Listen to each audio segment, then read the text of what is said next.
Days after Russia launched its full-scale invasion of Ukraine, as they say, Russia invaded Ukraine, or the Ukraine-Russia war in February 2022, the West foisted deep sanctions on Moscow in the hopes of hurting Russia's ability to finance the conflict.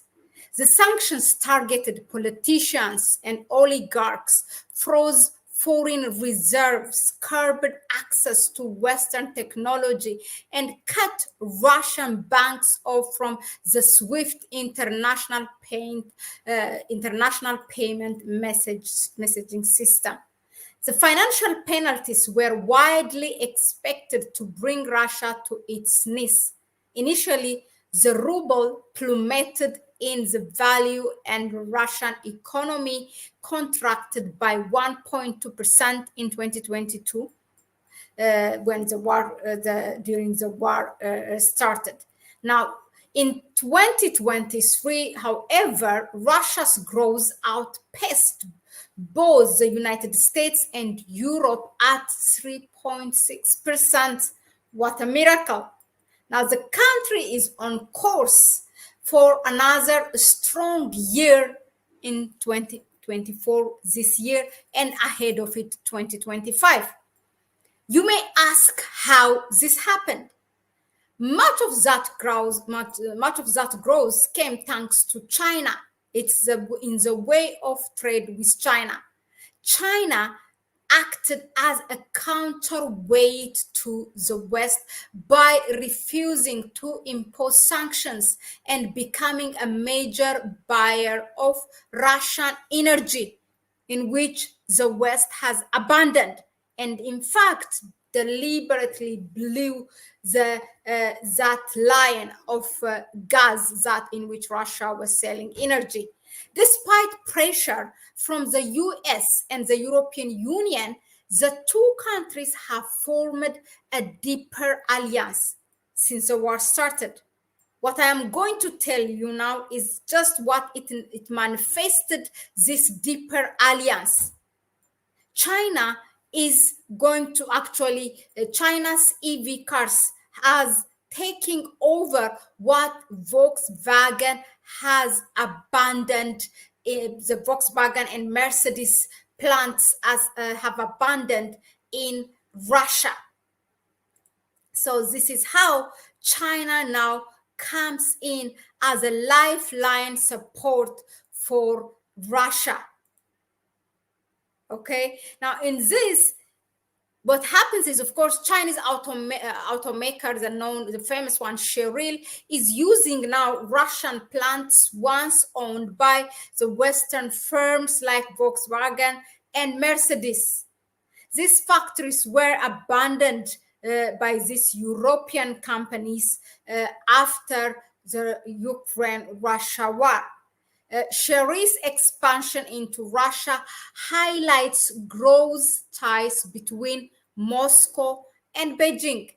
Now, the use of these factories for China's Chery automaker, which previously was owned by the West, is pretty much symbolic, both for their strengthening ties in terms of trade and politically as well. It shines a light on what's happening to Western assets left behind since this war has broke out in 2022. These car makers, Mercedes and Volkswagen, were among a strong Western firms left with little choice but to abandon resources in the country. Despite decades spent building up supply chains, they have to leave. The thing is that these companies, these car makers have to abandon their plants in their original countries in Germany after 87 years of operating. Guess what? Because the Chinese EVs, electric vehicles, are taking over. It doesn't matter you abandon your plant in the next country or not. They are even abandoning it, the one in their own country. So it's something undeniable truth that the West has to face the taking over of Chinese EV cars. This is bigger than Russia even. We all have seen currently how the European Union and the United States has imposed not sanctions, but tariffs, additional tariffs against imported Chinese EV cars to discourage their citizens from buying Chinese EV cars, which is popular amongst the West. This is how far they're going. And China is also, every action has a reaction, imposing sanction against the export of a rare mineral that the West uses for producing different kinds of weapons and EV and smartphone technology. Now let's continue with this car automaker's story. Now, continuing operations were also made difficult by a mass of sanctions the US and its allies layered on Russia. Now, Volkswagen, for instance, sold its assets to local firm called Avilon in 2023 under a government-sanctioned deal. Mercedes completed its withdrawal that same year, selling shares of its subsidiaries to the local investor Avtodor in Russia. Collectively, these deals included 2 plants that are now producing Chery vehicles over a year later.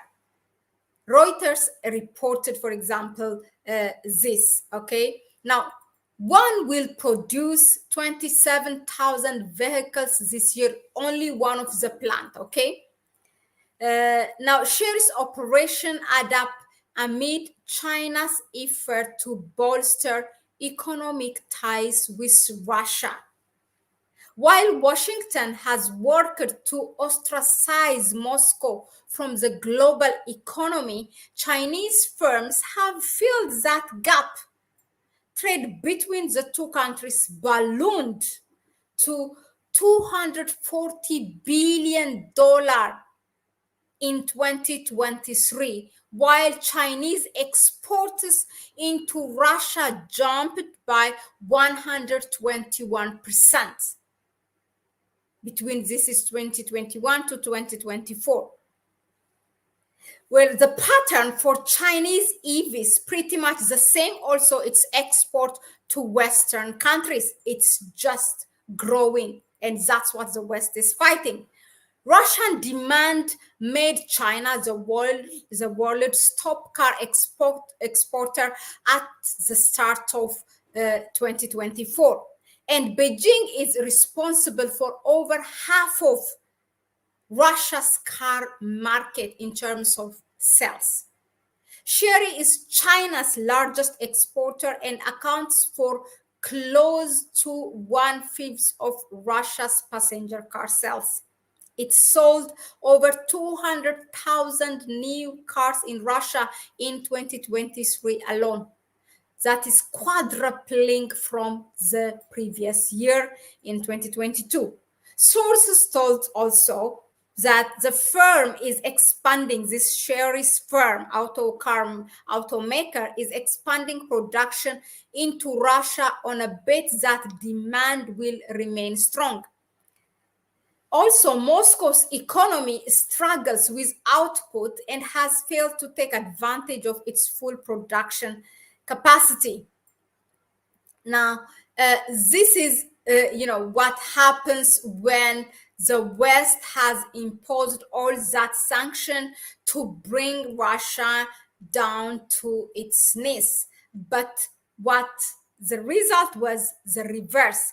China stepped in pretty much as a lifeline support for Russia and benefiting for itself as well. It was a mutual benefit, and it has been successful. Both in their trade exchanges have grown, quadrupled, more than 100% in some cases, and taking over of this car maker of Cheryl company of China has also been successful for it. They were exporting, now they're having a plant there, so definitely that will bring the price down, so it will continue to be successful. China and Russia's strong ties is growing.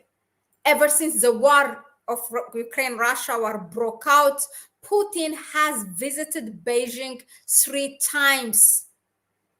Same for China's Xi Jinping. Now, during Putin's visit, this is what the Chinese president said. He said, a new era, in quotation, a new era of ties between Beijing and Moscow has started. Putin, on his part, said, for Russia, besieged by sanctions and global isolation, China is a key lifeline for its wartime economy. Founder and senior advisor of the consultancy Geopolitical Risks and Strategy Practice told this. Okay. Now, China is, he also added, China is the main destination for Russian energy trade and major provider of critical equipment and technologies that Russia can no longer access in the West. So China is filling every gap and void created by the West. This is what's happening. The EVs, the Chinese EVs are also getting popularity, not only in Russia, but also in the West. That's why the West is now fighting by imposing tariffs against their own citizens, because this car is really popular, Chinese EV cars. They are putting, of course, different labels that they come, the cars have this smart, like spy, they have this and a chip on their tire, on this and on that, but in any case it's still overflowing the market. Let us know in the comment section what do you think of this Chinese automaker Cheryl taking over what's abandoned by the West. I find it pretty much very symbolic to what's happening in politics as well. You may share your view. Please go ahead and subscribe to the channel, give it a like, and share the video with others. Please support us through our PayPal account. That will help us to be here more often. Thanks again, and I'll see you on the next one.